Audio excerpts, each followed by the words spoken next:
amigos e amigas, boa noite, muita paz para todos e para todas. Estamos na nossa 23ª aula hoje, estudando o capítulo 7, Relacionamentos Humanos.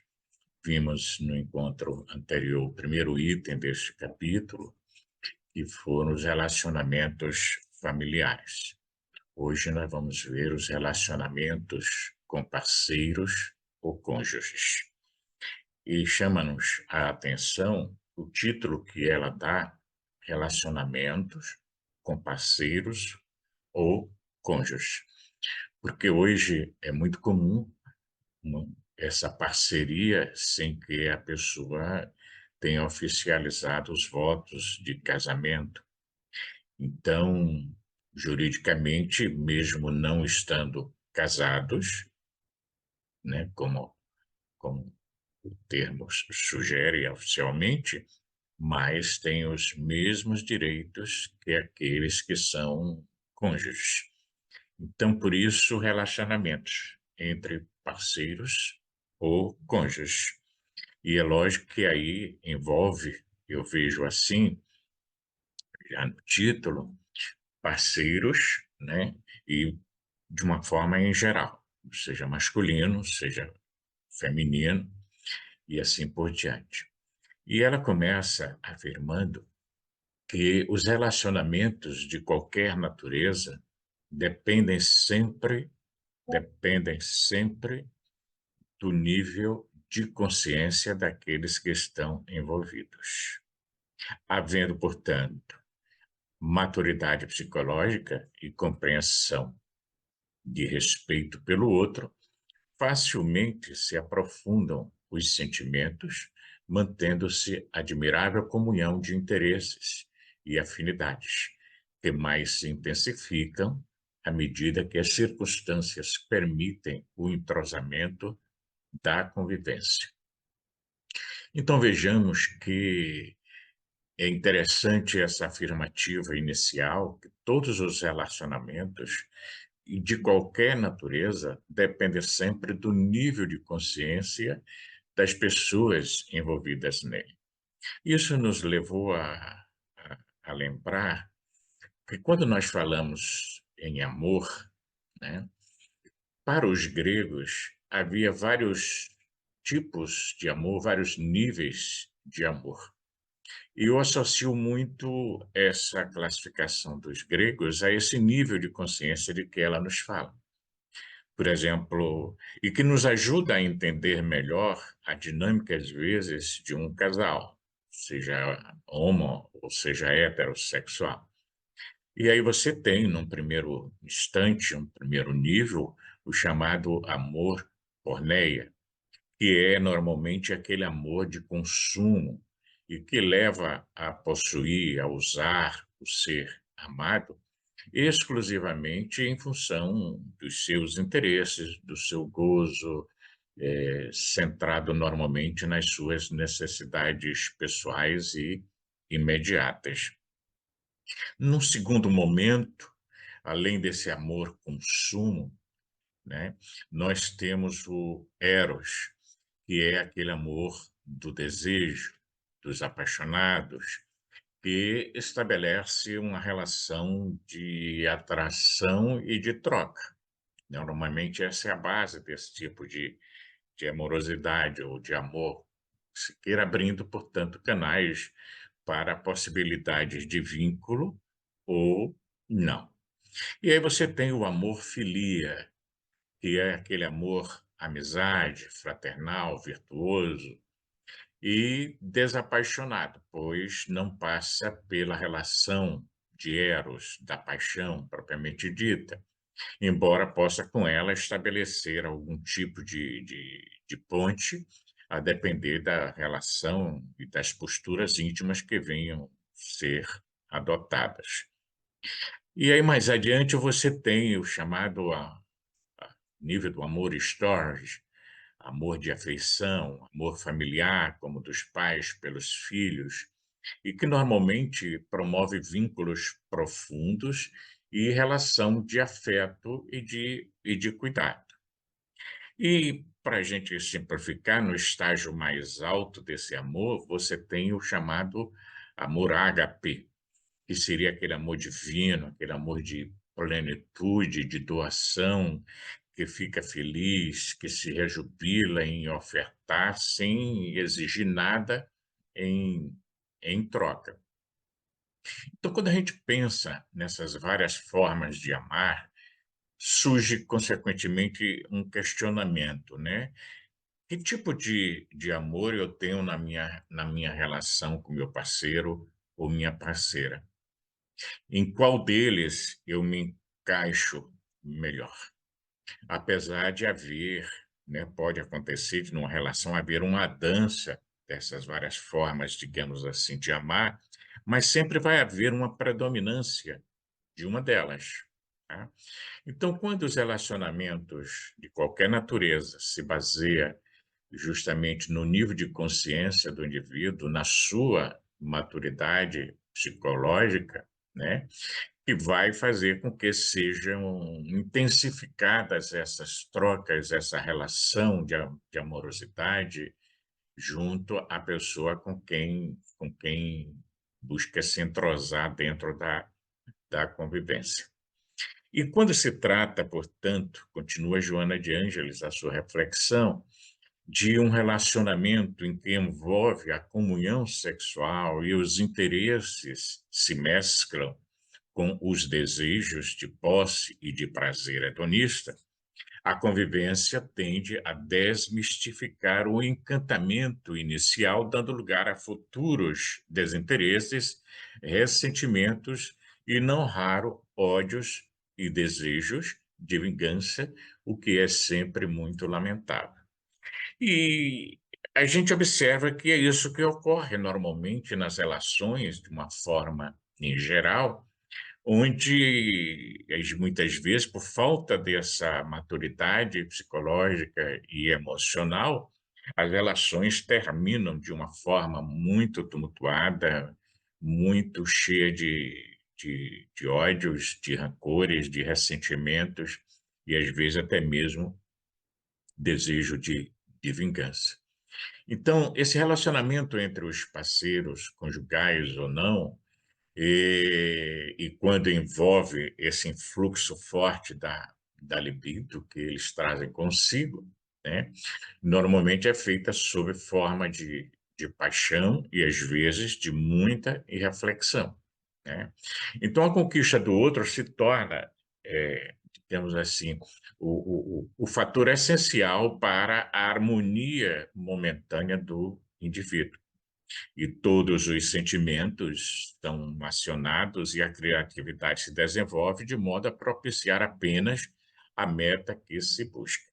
E aí, quando se consegue o objetivo estabelecido, vai diminuindo lentamente o prazer da convivência, a depender do tipo de amor que se nutre pelo outro, e que cede lugar, consequentemente, muitas vezes, ao tédio, à falta de diálogo, à morte da comunicação entre ambos, o intercâmbio esse que é fator essencial para um relacionamento agradável, mesmo quando ele não seja planificador. Porque um relacionamento sem esse diálogo significa que algo morreu no meio do caminho desse relacionamento. Então, quando se centra os objetivos da vida, da existência, simplesmente no sexo, muitas pessoas acreditam que somente ao encontrarem alguém capaz de as compensarem é que terão conseguido a felicidade, o momento culminante da sua jornada humana.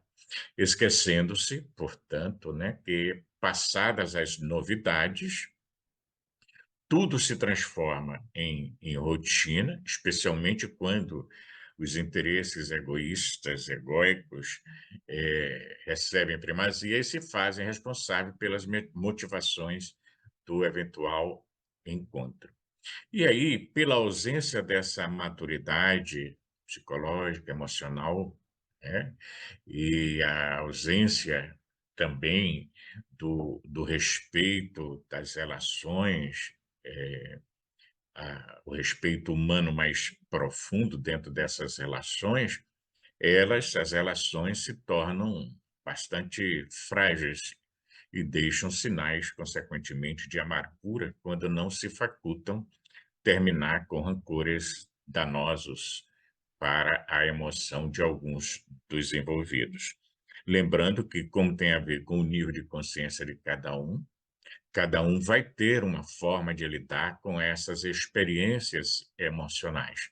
Enquanto uns têm uma capacidade de resiliência muito boa para lidar com as situações e seguir em frente, outras permanecem marcadas profundamente, às vezes até mesmo traumatizadas, e com dificuldades para se estabelecer novos relacionamentos em base de harmonia, em base de equilíbrio. Então, pela necessidade de conviver, de Joana, que a amizade desempenha um papel fundamental em qualquer tipo de conduta, e ela abre espaço para uma identificação de propósito e de permuta de valores, que são os elementos básicos de intercâmbio, sempre feliz entre ambos, possibilitando, portanto, o crescimento dos interesses humanos dentro das realizações que proporcionam bem-estar, alegria, felicidade. Esse sentimento pode originar-se no inicial o interesse da libido, né? E que desperta para a busca do outro ser na necessidade de companheirismo, na ânsia normal de amar, de ser amado, no prazer do intercâmbio pela palavra, pelos ideais cultivados, pelas metas existenciais estabelecidas. No entanto, a compreensão dos direitos do outro deve sempre prevalecer como normativa de bom relacionamento, a fim de que não advenham as imposições normalmente infantis do egocentrismo da pessoa ou das chantagens emocionais e dos pieguismos desagradáveis. Todo relacionamento deve enriquecer aqueles que se encontram envolvidos nele, porquanto produz identificação de metas e meios para serem conseguidos. Mas esse respeito aos direitos do outro é muito importante de ser considerado, porque numa relação a gente não pode nunca esquecer que tem eu, tem tu e tem nós. E esse nós é constituído de duas individualidades com suas características muito próprias. Daí a importância do aprender a conviver mesmo numa relação eh, entre parceiros ou numa relação conjugal, como diz ela. Então é natural que às vezes aconteçam divergências, né, na forma de pensar, na forma de sentir as coisas. E é muito importante a gente considerar que, conforme ela propõe, que a fidelidade no relacionamento com parceiro conjugal ou não, quando há compromisso sexual envolvido na relação, é preponderante, porque demonstra a autenticidade do sentimento que a ambos envolve. E aí hoje a gente vê os mais diversificados tipos de relacionamentos, onde entendemos assim, que desde quando ambos busquem entender como o relacionamento funciona, que tipo de relacionamento possui, e que aí pode ser fechado, pode ser aberto, é uma questão dos dois entenderem como vão proceder. Porque se um pensa de uma forma, outro pensa de outra, é sinal de problema, é sinal de dificuldade. Daí porque nessa relação a dois, a fidelidade é de muita importância e deve ser sempre considerada, porque aquele que diz amar o outro e realmente ama, às vezes guarda determinadas expectativas de fidelidade por parte do companheiro ou da companheira. Então, quando se apresentam falsas necessidades de novas experiências, né, Aqui eu diria que, às vezes, essas necessidades são falsas, mas elas também podem ser verdadeiras, a depender do tipo de relacionamento que se tenha. Então, vai se defrontar com determinados transtornos emocionais, com insegurança psicológica, com debilidade de caráter, ou até mesmo uma certa futilidade, né, diante da vida. Então, a promiscuidade, afirma Joana, de qualquer natureza, é sempre uma manifestação de desequilíbrio emocional e de primarismo moral. Tá? Por mais que se busque justificar com este ou aquele tipo de nome, mas não deixa de ser, às vezes, uma atividade de ordem promíscua, promovida pela pessoa, né? Ou até mesmo pelo casal. Então, a vida é feita, consequentemente, de conquistas, e a monogamia representa um momento culminante da evolução sociomoral. Por isso, os espíritos, Kardec, quando pergunta aos espíritos qual a importância do casamento para os seres humanos, se eles sinalizam na resposta que é um avanço moral. E qual a consequência de você terminar esse vínculo? Seria uma recrudescência, segundo os espíritos, a fase animal. Onde, tipo assim, ninguém é de ninguém, você vive apenas para atender às suas necessidades corporais, para atender ao seu prazer, não se importando com nada nem com ninguém, com consequência nenhuma. E à luz da doutrina espírita, a gente vê os dramas que se desenvolvem nas reencarnações sucessivas, a depender do tipo de comportamento adotado nessas relações. Então, a literatura espírita é repleta de exemplos, né, de análises de uma existência agora, porque ela vivencia determinada experiência como uma expiação, e a origem disso em outras vidas pela maneira com que buscou lidar nesse campo da sua afetividade.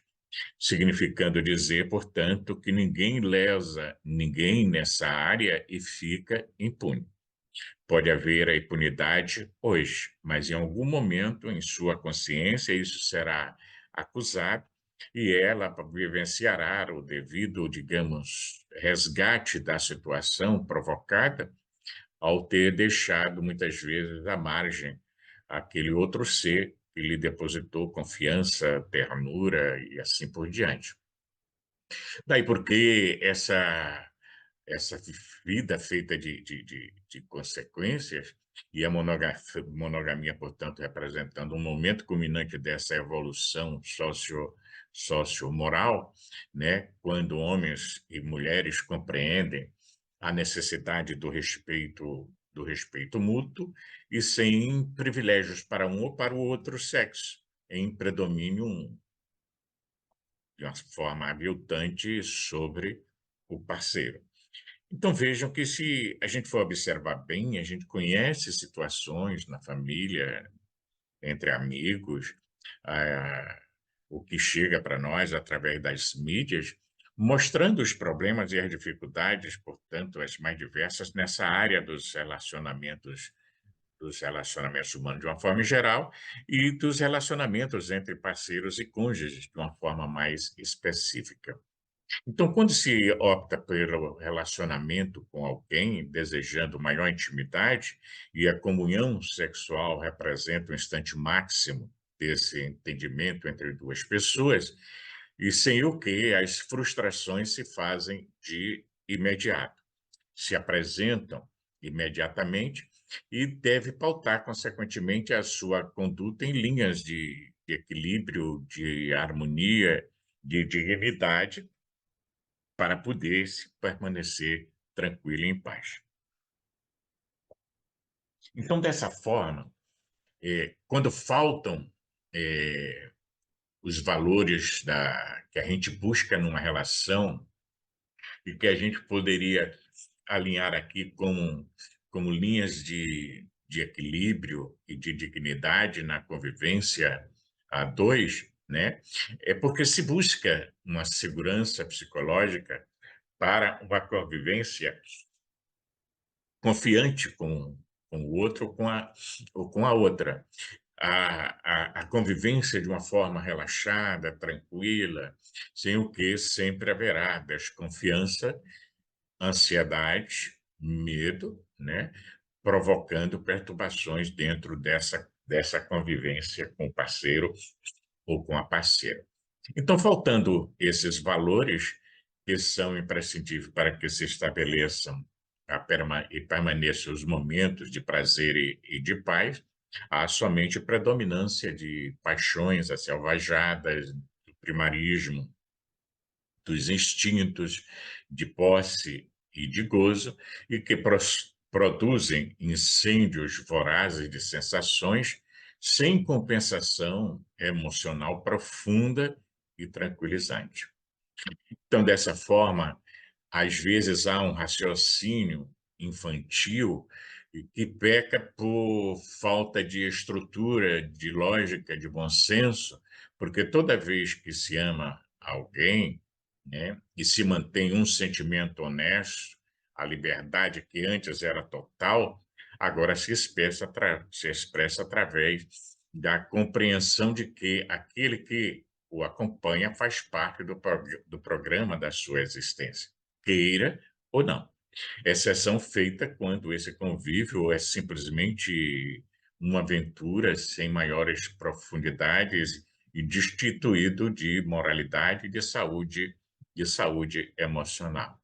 Os indivíduos neuróticos de Joana, psicóticos, porque desconhecedores do si mais profundo, do si mesmo, transfere as suas inseguranças e desequilíbrios para quem lhes comparte a existência, não desejando muitas vezes vincular-se-lhe, o que lhes impõe responsabilidade, antes desejando dominar e ser livres como irresponsável, transferindo as suas cargas de desajustes para os ombros de quem os ama ou por eles se interessa. Que aqui é aquela relação onde um se dedica completamente ao outro, praticamente escraviza emocional, psicologicamente o outro, enquanto deseja gozar de liberdade para fazer o que se quer. E aí, dentro desse campo relacional, cabe à pessoa estar refletindo que tipo de relação é a sua, como dissemos no início, para poder definir, né, se ela é uma relação saudável ou se ela é uma relação destrutiva, se é uma relação tóxica, né? O que se pode ser feito nessa área. Às vezes a gente pensa assim: ah, não, mas é ele ou ela, né? É o meu karma, então eu tenho que suportar isso, eu tenho que aguentar isso, porque. E aí partimos para justificativas provenientes de vidas passadas e assim por diante. Vejamos bem, a gente vê os espíritos como Emmanuel, a própria Joana e outros afirmarem que muitas vezes os vínculos afetivos na área da conjugalidade ou da parceria, né, envolvendo o sexo, normalmente pode realmente ter a ver com alguém que a gente reencontra e que trazemos esse vínculo de vidas anteriores. E às vezes assumimos compromissos na reencarnação de auxiliar o outro nessas dificuldades que apresenta agora. E aí a gente sempre se questiona, né? Qual é o limite para isso? E eu já afirmei aqui em outros momentos dos nossos estudos, eu tinha muito esse conflito com relação a essa interrogação, e uma vez, para mim, fez muita luz uma afirmativa de Sérgio Felipe, lá de São Paulo, quando ele, numa palestra, né, ele é médico espírita, e ele coloca que o limite é o quanto você ama e a sua qualidade de vida. Porque às vezes não adianta você amar uma pessoa enquanto a sua qualidade de vida está descendo ralo abaixo, podendo chegar até mesmo a uma atitude extrema de homicídio, de suicídio, ou de adoecimento grave. Então, é o quanto você ama, significando dizer qual a sua capacidade de lidar com a situação, né? E aqui envolve nessa questão não só o amor entre parceiros, mas o amor de uma forma em geral, até mesmo entre pais e filhos, filhos e pais e assim por diante. Então, é uma decisão muito pessoal que a pessoa tem que avaliar bem, né? Para não fugir diante das primeiras dificuldades dentro da relação, mas avaliar bem o que ela, a relação significa e o quanto você pode e consegue investir nela sem adoecer, sem, como se diz no senso comum, sem pirar ou fazer alguma besteira. Então, essa conduta diz respeito, consequentemente, também àqueles que acreditam que não merecem a felicidade e que se encontram no mundo para sofrer e que perderam o paraíso, foram atirados a este mundo de pesadelos e de amarguras, né? Então, quantas pessoas sofreram decepções na vida afetiva e guarda consigo uma conduta de desestímulo geral perante a vida e a possibilidade de encontrar a felicidade. Porque às vezes um relacionamento não funcionou, não deu certo, você tem que ressignificar o que aconteceu, ver onde errou para corrigir possíveis erros da sua parte, perceber o erro ou os erros do outro, estabelecer metas para o seu relacionamento, que tipo de relacionamento você quer, o que você aspira encontrar no parceiro ou na parceira, para você ter um caminho, um norte, né, para lhe auxiliar na escolha da parceria que vai ser feita daí para frente. Mas, como eu disse anteriormente, muitas pessoas ficam muito feridas e essas feridas, às vezes, custam a cicatrizarem e têm muita dificuldade em seguir em frente, podendo, então, continuar tendo relacionamentos, mas sem nenhuma possibilidade de um maior aprofundamento, por não confiar, por não entender que não merece ser feliz e muitas vezes partir até mesmo para um, um comportamento frio, né, com relação ao outro. Então, essa conduta praticamente é uma conduta masoquista, quando você acha que não pode ser feliz e vive de pesadelos e de amarguras, e um tanto mórbida, porque afirma Joana que necessita de terapia conveniente e cuidadosa antes de ser encetada a busca de relacionamentos mais felizes, mais exitosos, porque a tentativa nesse sentido já se assinala como fracassada. O que ela quer dizer aqui é que, quando isso acontece, você precisa fazer uma parada, repensar a sua vida afetiva, né? Buscar se autoconhecer mais para poder entender quais são os seus direitos, quais são os direitos do parceiro ou da parceira, né? Como isso deve funcionar, porque se você não for resolvendo as questões difíceis que traz consigo mesmo ou consigo mesma, né, você, de uma certa forma, acaba atraindo um outro tipo de relacionamento muito parecido com o que acabou de deixar.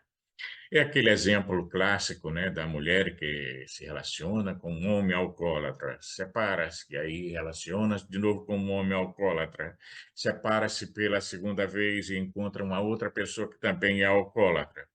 E isso serve. Às vezes é o companheiro que agride, que maltrata, que menospreza, e assim você vai, porque nunca para poder dar uma olhada em si mesmo. Então precisa se resolver questões internas para, vamos dizer assim, você mudar a sua frequência com relação à atração de determinados parceiros, e mesmo que uma pessoa lhe atraia, né? E você percebe que é semelhante àquele parceiro ou parceira que você acaba de deixar num relacionamento que ele já passou, né, você sai fora, porque você percebe que não vai dar certo. Isso é real, gente, porque eu vejo exemplos constantes dessa realidade. Quando você toma essa consciência de si mesmo e para observar, você, antes de se envolver mais, você já percebe a dinâmica da outra pessoa, o que com que você se afina ou não afina, o que você quer para você e se a outra pessoa tem condições de lhe oferecer e você oferecer para ela também o que ela aspira. Então, as castrações psicológicas, as heranças que nós todos trazemos dos sentimentos de culpa, de pecado, e que tudo isso provém do passado, muitas vezes tem perturbado a humanidade de uma forma em geral, né? Muito mais, afirma Joana de Anjos, do que as guerras. Vejam vocês, né? Porque todos nós trazemos essas marcas no nosso inconsciente mais profundos. Essas marcas são provenientes dessa nossa vida ou também de vidas passadas, tá? Porque a convivência, né, que nós tivemos na infância com nossos pais, com nossos cuidadores, mesmo que não tenham sido nossos pais biológicos, estabelece uma forma de ser que vai se expressar nos relacionamentos.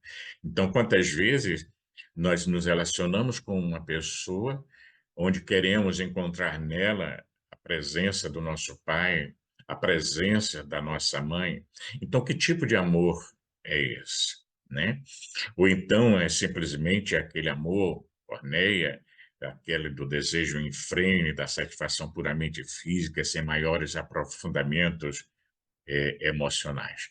Então, todo relacionamento conjugal, todo compromisso emocional com um parceiro afetivo é um investimento que se faz, correndo o risco de dar certo e de não dar certo.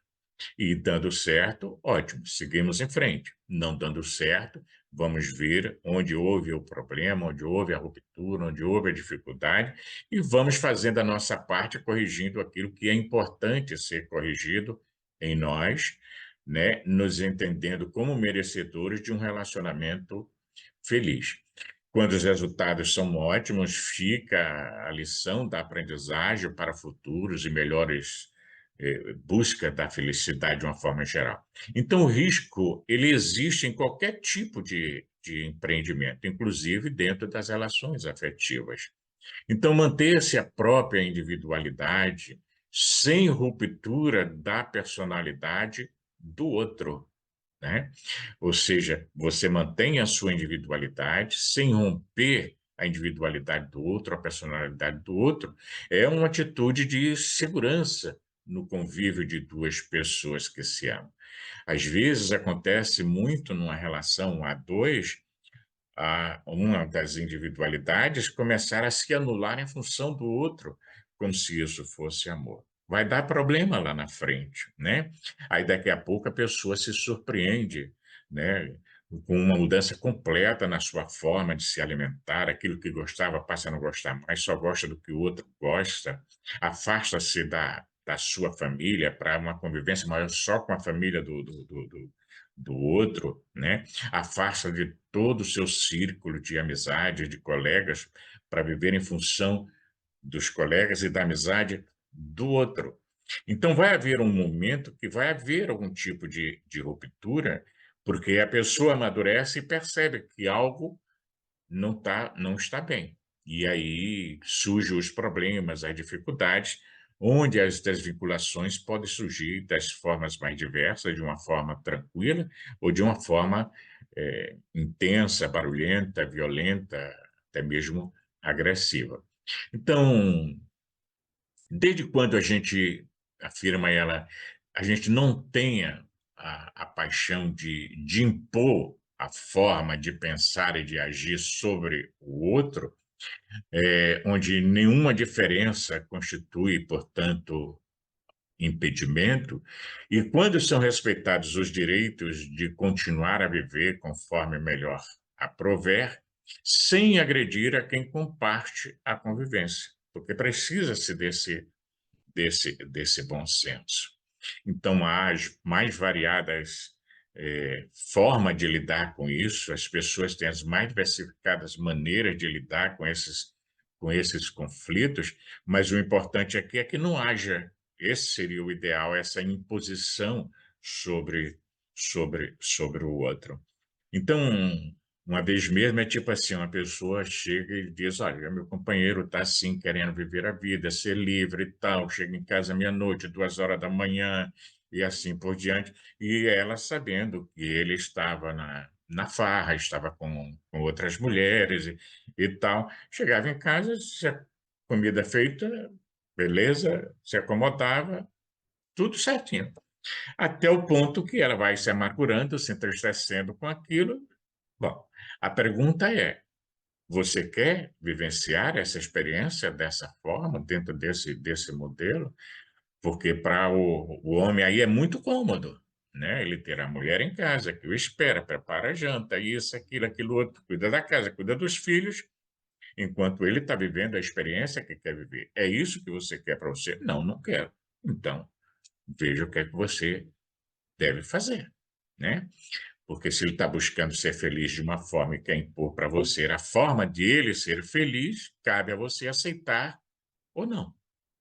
E vice-versa. Poderia ser também o contrário, quando ela estabelece o ritmo da coisa toda como deve ser, você tem que se perguntar: é isso que eu quero dentro de uma relação com um parceiro, com uma parceira?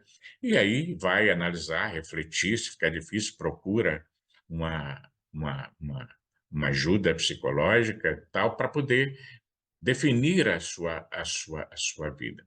Então, quando os indivíduos se escondem de si mesmos, de Joana, e buscam os relacionamentos com o pensamento de se manterem silenciosos, ocultos, sem que possa ou pensem em repartir os espaços interiores da afetividade plena, a dissolução do vínculo afetivo logo se faz, mesmo porque não chegou a ser realizado de uma forma mais profunda.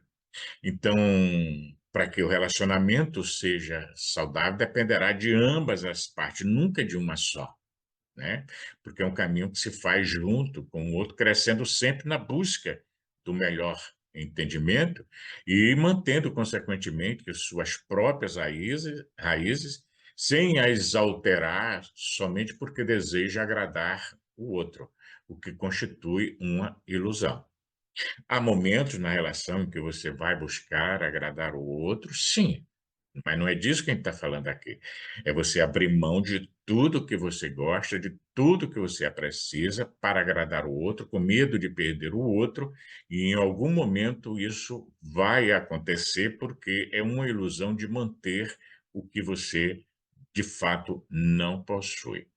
Então, muitas vezes, dentro da relação, a gente vai encontrar a presença da supermãe, protetora, vigilante, né, que muitas vezes está projetada na esposa, na companheira, e que cabe você fazer essa identificação para nunca aceitar essa transferência da personalidade infantil do outro sobre você.